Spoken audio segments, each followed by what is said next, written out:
Disability Life TV. My name is Yvette Pegues and I'll be your host today. Disability Life TV is on the web specifically to live our lives out loud, whether we have a disability, we support someone with a disability, or we simply love someone with a disability. Disability is not a bad word, especially when you spell it with a lowercase d and an uppercase A. Today we have Norma Stanley with us. I have to admit, I had to bring my notes today because there's just so much to say about this beautiful woman in her life. But we're going to first start with all the things that she does, and we'll explain them as we go. First and foremost, she's a mommy. Yes, I am. I'd love to spend time talking about that. She's also a talk radio show host. She's an author, and she's a singer. She's a songbird. I've had an opportunity to hear her sing recently. We've been at a lot of events together. Thank you for including me in those events. But let's start talking about the things that's most important to you, and I know that's your beautiful girl, Yes. Sierra. Can we talk a little bit about the day you knew that Sierra was even more special than you had imagined? Wow, that was a really, really interesting day. Actually, she was about 4 months old when I realized that she was a little different. I was at the time working in the communications department for Arby's Inc. and I do PR, and there were two other moms who had children a month apart from me. Okay. And I noticed they would come to work talking about all the things their children were doing, and I was noticing Sierra wasn't moving, and she wasn't turning, and she wasn't doing certain things, and I, talked to a pediatrician, and they said that, all babies develop at their own pace, so not to worry about it. It wasn't until she was 9 months old that they said, well, it's probably time that you go see a neurologist, and so that's what I did, and the neurologist at that time said that, she had delayed development, delayed development, so we started therapy right away. And this was at 9 months? This was at 9 months. Okay. It probably should have started way earlier, but it was at 9 months. By the time she was 12 months, they said, she had cerebral palsy. She had something called microencephaly, which is a small brain. And, she's been in therapy ever since. And, she doesn't talk. She has good comprehension, but she doesn't talk. She says a few words, like mommy and cook and eat and, Stevie, her brother, right. And her daddy. Her daddy has passed since she was born. He was passed 6 years ago. But Sierra is now 27. Wow. And she's a beautiful young lady. She's very active. I try to keep her active. I want to make sure that she has the best life possible despite her challenges. And so, and that's part of my goal, not just for my child, but for other parents too, to make sure they have the best life possible. Let's talk about small brain. Mm-hmm. What exactly does that mean? How does a child get born with small brain? Is there a genetic path to the answer to that question? No, she basically didn't have enough oxygen when I was carrying her or delivering her. They never really quite explained that to me, how that happened, but that's what they said caused the cerebral palsy. But they also said that her brain is smaller than, I guess, typical size brain. So that's what they called it, microencephaly. I wouldn't know that by meeting her. No, you wouldn't. You wouldn't. And she's really smart. She's very opinionated. Even though she can't say certain words, she'll let you know when she's not happy. Oh, yes. You've experienced that. Oh, yes. She finds a way, and I know she loves to dance and sing. Oh, she loves music. And that's probably because I'm always singing around the house. Of course, so she's heard me since she was born. I'm always singing something. And we have in her DNA. We have jam sessions on weekends. And so, yeah, she loves music. And she can actually sing. She can carry a tune. Even though she can't say the words, she can carry a tune. So it's really interesting. So you talked about developmental delays. Were there any learning disabilities? Well, yeah, because they basically categorized her capabilities as someone who, when she was in elementary school, when she was 5, they basically said she still had the capabilities of someone who's a toddler, like 18 months. So she has a different mental age than her physical age. Exactly. Okay, so that's really important for everyone to know, because not everyone watching has a disability, has experienced one, or is familiar with cerebral palsy, and that's what our show is here to do. Right. So I appreciate you being candid about all of it. Right. And as a caregiver, a mom, someone who had a career, please tell us a little bit more about what you did next. How did your life change? It totally changed. I was blessed. I was working for a really good company. I was working for Arby's Inc. at the time in the public relations department. And, everybody rallied around me. My boss, the executive VP of marketing for Arby's Inc. at the time, said, is there anything you need, let us know. I needed to start taking 2 days a week to take her to therapies. Wow. And they let me do it. Physical therapy? Physical therapy, occupational therapy, and speech therapy. Okay. And she did this all the way into high school. And I just want to clarify that. Occupational speech, and physical. So because she had cerebral palsy, you didn't want her physical body to get locked into place, right? So she had to remain fluid. Right, Okay? and be able to use her hands and her Right. fingers and all the different things that, typical people do. Right. So because she was spastic, she was tight. Right. So we had to get her all these different therapies so that she can be able to develop as normally as possible. Exactly. So yes, we had the physical, we had the speech, and we had the occupational. So everything a child would do naturally. As an early childhood education major, I understand developmentally where a child is supposed to be at every stage of their development. So what I'm hearing you say, and please correct me if I'm wrong, is the very things that she would have naturally been doing, growing and crawling and walking and talking, Exactly. she had to have a specific therapy to help her. assist her in doing that, like speech and Absolutely. occupational and all those things. Absolutely. That sounds like a really busy second job. It wasn't easy, and at the time my husband and I had been married about 5 years. Wow. And I grew up with my husband, so we knew each other forever. But the point is that, that's a challenge on a marriage. Of course. And so, but Sierra, she is a very loved individual. Right. We have a very, even though our family lived in New York and we lived in Atlanta, so we didn't have a real big support system, which is so necessary. But we were blessed in that, her teachers and some of my friends rallied around and helped me do what I need to do. Her big brother, Stephen, helped with babysitting when needed. I did a lot of traveling back then. Okay. And so I needed a lot of help. It turned out that because I wanted to make sure that she maximized her capabilities and her potential, I came out of corporate America. I had to leave corporate America and start my own business so that I can maximize her potential.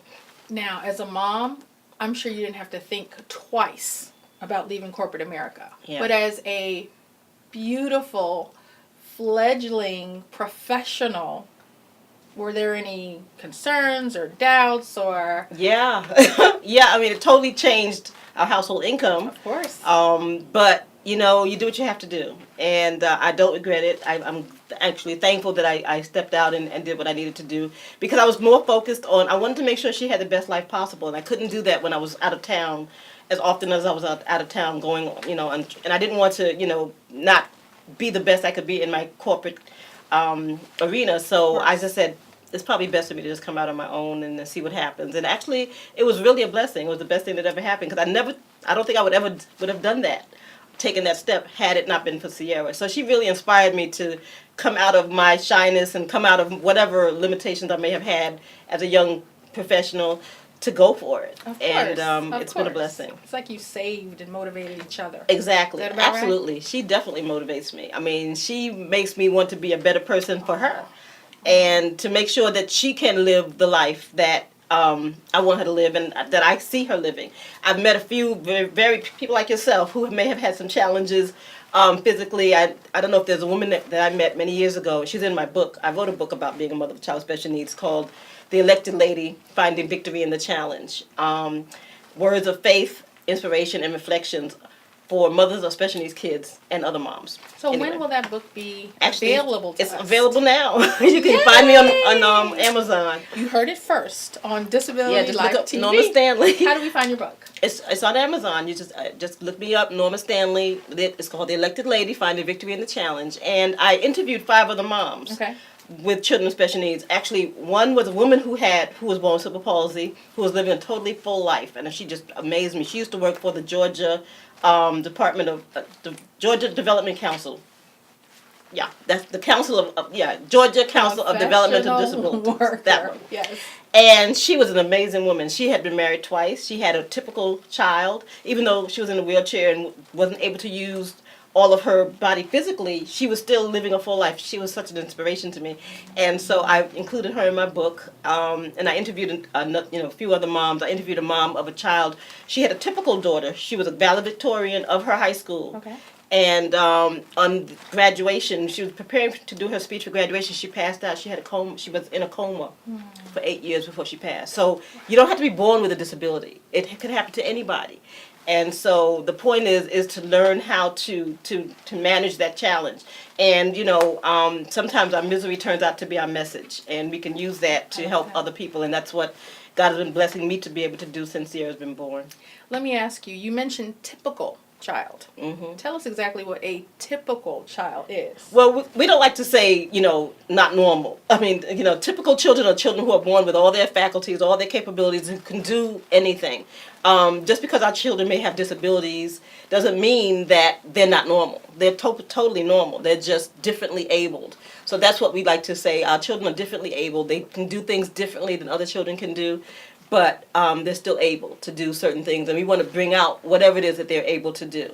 And as a result of Sierra being born, it pushed me into an area called multicultural marketing, specializing in the disability community, which is the largest minority population in the nation. A lot of people don't realize that. Exactly. It's 56 million people. Yes. And growing, and they're younger. Growing. They're younger every Exactly. single year. And another thing you do that is so important to me that I didn't think I knew as much about until I met you was disability economics. Can you tell us a little bit about that? Well, to tell you the truth, I mean, we have a discretionary income. The disability community has a discretionary income of $500 billion. Did you hear that? Billion with a B, dollars. We have, like $1 trillion of buying power. $1 trillion? I mean, that's a lot. That's a lot of money that people is aggregate income of $1 trillion, $500 billion of discretionary income. But we're learning now how to become more vocal. I mean, because the community is comprised of every ethnicity, every culture, every economic status base that you can think of. Right. And we're becoming a lot more vocal than we have been in the past. Right. And, as a mother of a child with special needs, there's certain things I didn't know about the disability community until I started doing disability marketing. Right. And the same way, as a multicultural communications professional, and I was working with companies like Coca-Cola and General Motors back in the day, trying to help them generate awareness for, African American and Hispanic communities. Right.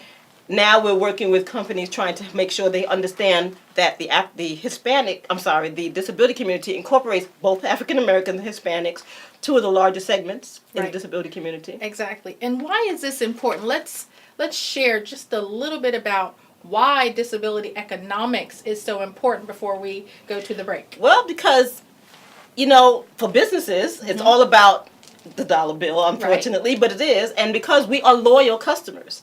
Once we find a company that supports our family members in making sure that they have what they need, and it's a family-friendly enterprise that provides the services and makes sure it's accessible and all these things, we stay forever, because it's like we're so comfortable with that company, and we're so appreciative that they have done what they needed to do to make our family members comfortable in their establishment. We're going to stick by them, and we're going to spend money with them. This is happening really quickly. So we're going to take pause, and as we talk about economics, we are going to thank our sponsors for sponsoring the show and allowing Norma Stanley to be here. But let's just leave you with the fact that this is a minority, a community, billions of people who are not being touched by large business because they may not know we exist, and if they do, they don't know how to draw us into their businesses. So they are therefore missing out on billions of dollars. So let's pause here and thank our sponsors and recognize that much like the disability economics that Norma Stanley discussed, that our show needs to be supported as well. Absolutely. So thank you again. We'll be thanking our sponsors shortly. Thank you. What happens when soldiers come home? Brene Foundation offers hero support to ensure that our heroes abroad can continue to be heroes at home. We link veterans with organizations who are dedicated to guiding the transition from military hero to civilian hero. If you want to find out how you can support our troops at home, please contact the Brene Foundation or visit Brene.com. Does your son need a more challenging, focused, and encouraging educational environment? Renaissance Christian Academy is an affordable private school for boys located in McDonough, Georgia, with certified teachers that are uniquely equipped to help your son master learning. You're welcome to schedule a tour of our facilities by calling 770-305-9881 or by visiting our website at rcaboysacademy.org. Renaissance Christian Academy, developing young men to be great leaders through Christ-centered learning. Welcome back to Disability Live TV with Yvette Pegues. Today we have Norma Stanley as our special guest. We left before the break talking about disability economics. I'd like to close that out and just ask you, Ms. Norma Stanley, what is your recommendation to maybe businesses who may be watching, thinking about sponsoring the Disability Life TV show or some of the things that you're doing? What do they need to know?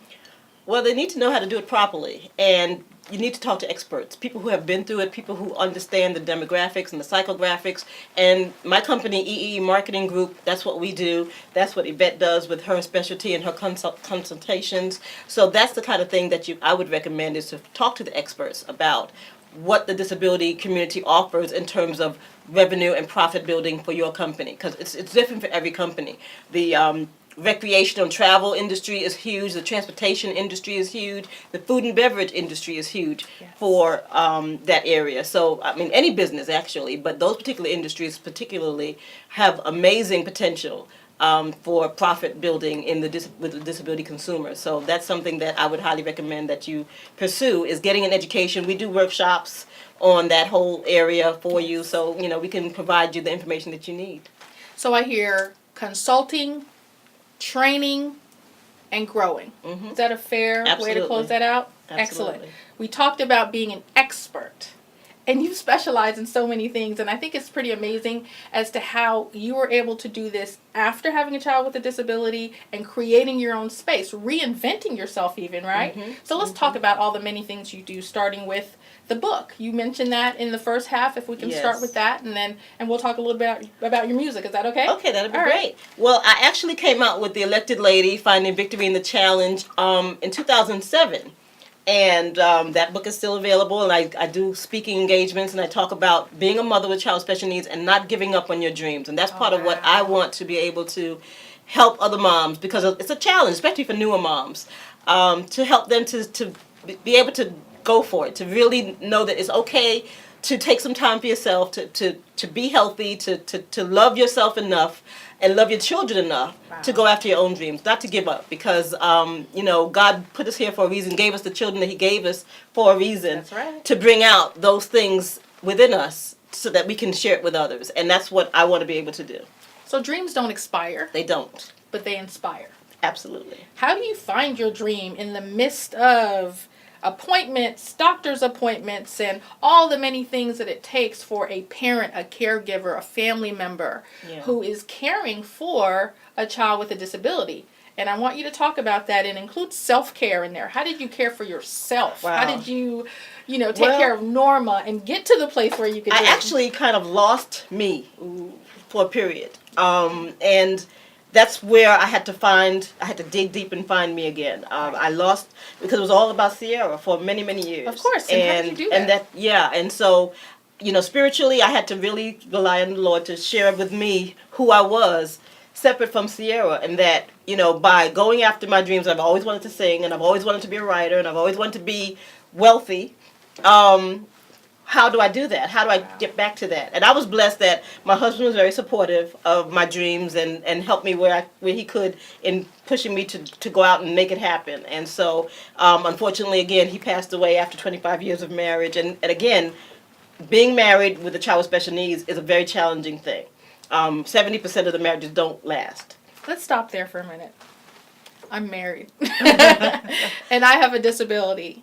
And I'd love to hear your take on how to protect your relationships when dealing with a disability, whether it's your own personal disability, whether it's a child with a disability, or dealing and working in the disability community. Tell us about that. Well, all I can say is I was blessed to have a really good husband, and Sierra was blessed to have a really good dad.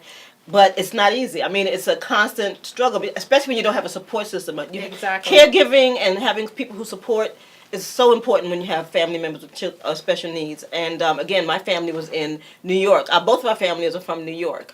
And so, but we were blessed again to have good friends and good teachers and people who wanted to help. So that is so important, but it's not easy. You have to stay in constant communication. You have to stay grounded. You have to, respect each other's space a little bit. It came to a point, and I'll be honest, that it was totally about Sierra, and I forgot about my husband for a minute. And it happens. And so that's part of the challenge. It's But we made it through 25 years, and you know, I thank God for it.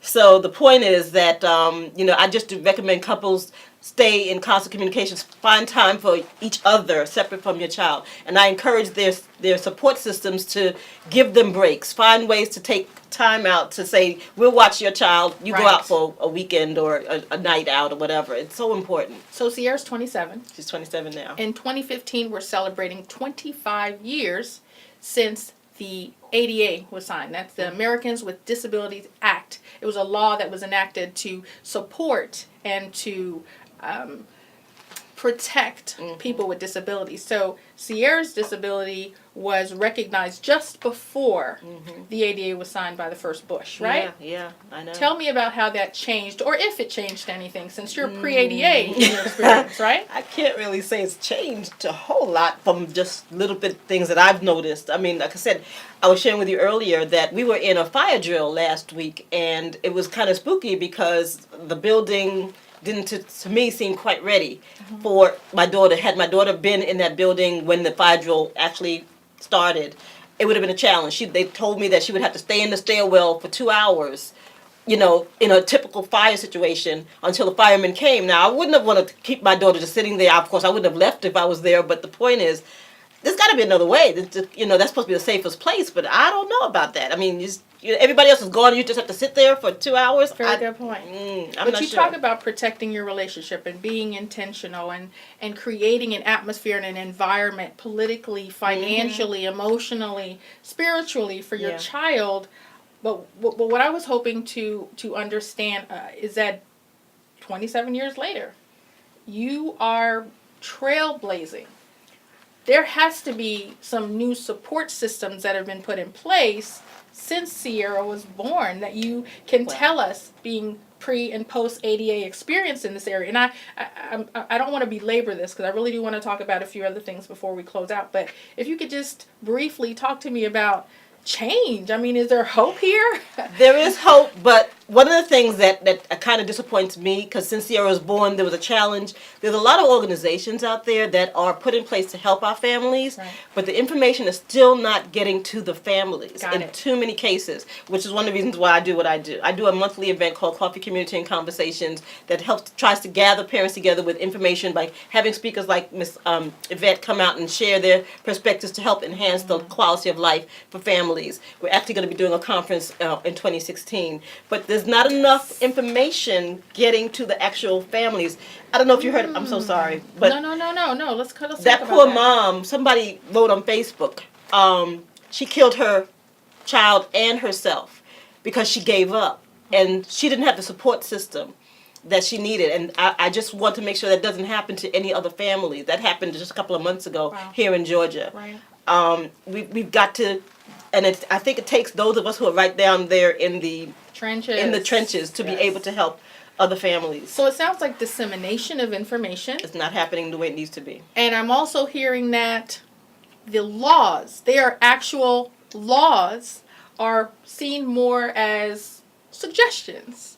Because in my experience, these laws that were written over 25 years ago have to be mediated or, litigated instead of just followed. Is that what Exactly. you're experiencing I agree. as well? Okay, so I that's agree. a whole nother show. It sure is. And I would love to have your input on that, but I do not want to spend another moment without talking about those beautiful vocal cords of yours. Oh, thank you. Tell everyone about Well, your singing. I love singing. I've always wanted to sing. I actually minored in music in college, Oh. in addition to journalism, and was a little too shy back then. But I decided, what the heck? I'm heading into that older age. I decided, what the hell? I'm going to do it. Uh-huh. So I've been singing, and I have a CD coming out, and another book about. It's called Just Do It. And it's about procrastination, because that has been an issue back in the day.